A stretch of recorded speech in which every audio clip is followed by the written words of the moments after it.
asalaamaaleykum mbokki internet yu Sunugal 24 ñu ngi leen di nuyu di leen ziara waaye tamit di leen dalalaat ba tey ci li nga xamante ne moo di programme local 2022 yi ñu ngi fii tamit di wéyale liggéey bi fii ci diwaanu Saloum ñu toog ak kenn ci kilifa yi nga xamante ne ñooy gunge le président Serigne Mboup ci coalition bi di ànd nawle ànd liggéey muy le DG Mbaye Ngom di le directeur général bu Cœur de Ville DG maa ngi lay nuyu. maa ngi lay fay maa ngi nuyu les téléspectateurs de Sunugal 24 di nuyu waa Sénégal di nuyu waa Kaolack plus particulièrement di leen wax ni ñu nekk ci local yi vraiment di masawu ñëpp coono. ginnaaw bi nga masawoo coono ñu gis ne jamono yi mobilisation bi ngeen am Kaolack yàlla def na takku na nit ñëpp a ngi leen di gis ñu bëggoon xam liggéey bi naka la demee ba tey réussite bi nga xamante ne ñu ngi ko ci constaté mu ci am. waaw di sant yàlla bu baax a baax soo leen gisee liggéey yu ànd nawle ànd liggéey yu fës macha allah dafa doon liggéey boo xamante ni def nañ ko depuis 3 ans parce que c'est vrai que nit ki sooy dem élection ñi dañu am habitude su desee ay 2 mois 3 mois ci ngay gis politiciens yi comme politique yi vraiment ñuy daw un peu partout di def ay actes wala ñuy def ay yenn projets yi parce que bëgg nañ gagner les électeurs ànd nawle ànd liggéey nag ak président Serigne avant mu doon coalition dafa nekkoon ànd defar Kaolack mu nekkoon mouvement boo xamante ni c'était basé ci lépp li nga xam ni liggéey la projet mais aussi du social parce que vraiment suñu naan politicien 90% politiciens yëpp social moo leen ci dugal ñu doon nag ay doomu Saloum doon ay Kaolack quoi ñu amoon fi suñu projet yoo xam ne c'est des projets personnels pour ñëw suqaliwaat suñu gox développer suñu gox bi ñu ñëwee nag ba egsi ba commencé liggéey depuis 2019 président Serigne Mboup moom depuis 2009 2010 mu ngi Kaolack ci liggéey bu am solo man personnellement depuis 2019 ci laa ñëw di def social di def des projets yoo xamante ni vraiment pour développer ak sama moyen pour développer Kaolack mais dañ dem ba ci biir gis ni dëkk bi li ñu soxla li ñu gën a soxla ëpp na des projets personnels ëpp na vraiment du développement personnel li ñu gën a soxla mooy vraiment des acteurs yi nga xamante ni mën nañ porter des projets yi nga xam ne Kaolack ñëpp a ko soxla moo tax loolu moo dugal ci politique nag ñu ciy liggéey depuis 3 ans vraiment jege population bi di def suñuy enquête di xool lan mooy jafe-jafe population bi liñ ci mën a faj ci suñu doole ak suñu moyen ak vraiment ak li ñu mën a def ci loi lu ñu loi permettre ñu def ñu ko ciy def mais dañ dem ba ci biir gis ni vraiment gën nañu soxla lu ëpp loolu vraiment bi ñu demee nag ba xam ni Kaolack lan mooy métti bi lan mooy jafe-jafe yi ci luñ tëral suñu programme samp suñu dëgg nag te buñ sampee suñu dëgg ba léegi vraiment nit ñi xam nañ Serigne Mboup xam nañu coalition bi man en tant que directeur général du Cœur de Ville les gens commencé nañ ma xam moo tax actuellement fu ñu ne dañuy mobiliser du ñu sonn ñun du ñu yónnee carte du ñu joxe xaalis il suffit juste ñu woo suñu ñi nga xam suñuy nit lañu du ma leen wax sax ay militants mais suñuy mbokk suñuy nit ñoo fi ñëw ko leen gisee tey par exemple activité bu ñu jógee tout à l'heure amul kenn koo xam ne da nga jël moyen de déplacement ñëw ñu dañ dox ñu jël seen oto bopp amul ay car amul mobilisation loolu lañ koy sant yàlla bu baax a baax nga xam ne fu mu toll nii yàlla def nañ ci xol waa Kaolack. tout à fait macha allah ginnaaw bi nga xamante ne gis nañ mobilisation bi ñu jógee léegi nga organisé woon ko ñu bëggoon a xam tey jii ndax programme bi ngeen am jàpp nga ni mën na saafara jafe-jafe yi nga xamante ne seetlu nañ ko fii ci diwaanu Kaolack. waaw programme ànd defar Kaolack ànd liggéey ànd nawle ànd liggéey ak le président Serigne Mboup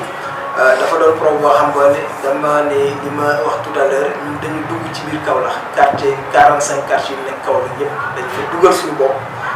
xam seen jafe-jafe ñu envoyé waat suñuy ndaw lu mot plus de 200 xale yoo xam ne dañuy dem këroo kër ñu dugg fa am seen fiche boo xamante ni dañuy demander xool caytu envoyé aussi des spécialistes et enquêteurs vraiment yoo xam ne c'est des privés jóge Dakar ñëw ñu am seen benn programme bi ñu defee enquête ñun ci la ñu nag ci réew loolu def le programme de Kaolack ñu tënk ko ci ñetti poñ muy seetal suqali ak sàmm seetal nag de façon large mooy li tubaab di woowee cadre de vie programme la boo xam ne day ramasser lii jafe-jafe Kaolack li ci njëkk mooy affaire saleté beeg mbalit yeeg inondation muy suñu programme am nañu ay projet am nañu partenaires yoo xam ne pare nañ pour ànd ak ñun pour liggéey beneen bi tamit mooy wàllum éclairage ci seetal la bokk ak mobilité mooy maanaam dem beeg dikki bi loolu yëpp suñu programme la te Kaolack tey moom la ñu am jafe-jafe boobu mooy premier point bi ci topp mooy suqali parce que suqali foofu la ñuy xaar Serigne Mboup parce que c'est un homme de développement homme économie la président Serigne Mboup ci économie lañ koy xaar loolu mooy soxali nag soo koy dégg mooy maanaam nit ki suy xëy si ba ngoon doon dugg mooy mu dugal ci poche am ndaw ñi am xëy jigéen ñi am financement borom kër yi vraiment am nañu yore seen njaboot président Serigne bi foofu lañ koy xaar loolu tamit am nañ ci ay partenaires am nañ ay projets yoo xam ne bind nañ ko ba pare ak ay contrats yoo xam ne c'est pré-signé dañuy xaar juste incha allah yàlla may ñu ndam ñu mettre ko sur pied je pense que suñu gagné mairie bi ñu ci teg 1 an yoo xamante ni ñu gis changement surtout ci wàllu soxla li nga xam ne Kaolack soxla na ko trop beneen point bi nag mooy sàmm mooy sàmm suñu alal sàmm budget mairie bi foofu dama ci gën a attardé wu parce que soo leen xoolee mairie budget am c'est 3 milliards 500 mais waa Kaolack gisuñu seen bopp ñun nag suñu objectif ci loolu mooy sàmm loolu tamit sàmm suñu patrimoine parce que commune boo gis local boo gis am na lu ñu naan patrimoine boobu nag dañ ko fas yéene sàmm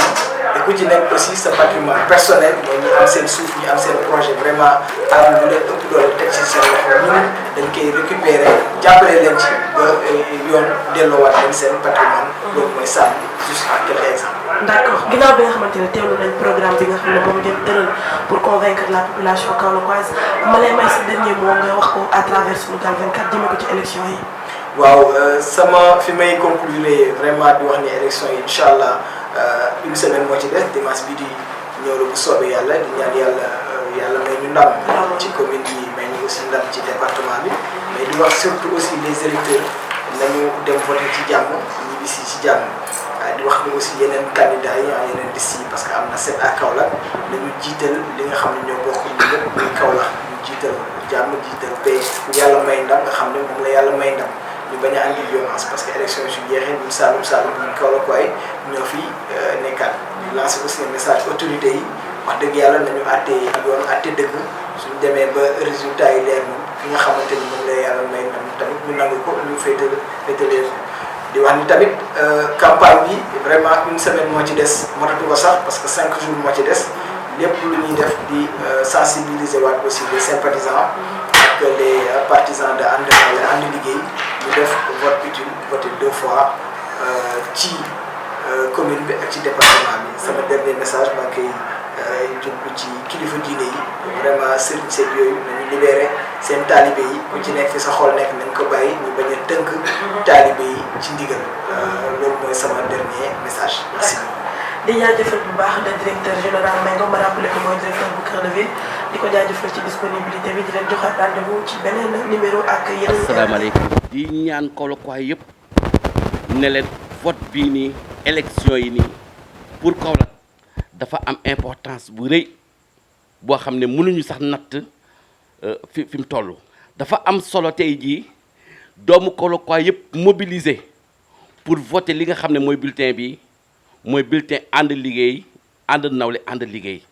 bu président Serigne Mboup au niveau de la commune de Kaolack et Ahmed Ben Djouloub au niveau du département de Kaolack ndaxte liñ bëgg ñun Kaolack yi mooy situation bi nga xam ne ñu ngi koy dund ba nga xam ne doomu Kaolack yëpp dañoo génn dem bitim réew ñiy toog Dakar amaana sax defuñu fa dara mais tey jii dayo bi Kaolack toll nii fi mu nekk nii situation bi Kaolack toll mu doon situation boo xam ne wax dëgg yàlla métti nañu torop ñu ne à partir des élections du 23 janvier 2022 lañ mun a changer loolu ma si ñaan sama mbokk yëpp Kaolack yëpp muy Kaolack diaspora muy Kaolack des régions muy Kaolack résident ñi nga xam ne ñu ngi Dakar nañ ñu dimbale ñëw voté si ndaxte vote yi daf ko jar sunu élection yi raté wax dëgg yàlla gisatuma lan lañ war a mën a def pour Kaolack jóge situation bi vote bi nag ñaari vote la vote communal élection commune ak élection département maanaam ñaari yoon la nit ki di voté soo duggee ci urne bi daal di jël bii nii feuille bi nga xam ne feuille bu weex la am mandarga bi nga xam ne ay loxo yu jàppante la mooy ànd nawle nga jël dugal ci urne bi bul tëj enveloppe bi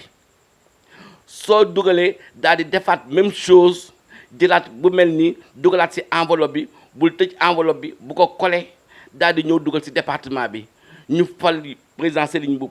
ci commune bi fal Ben Djouloub ci département bi di ci ñaan doomu Kaolack yëpp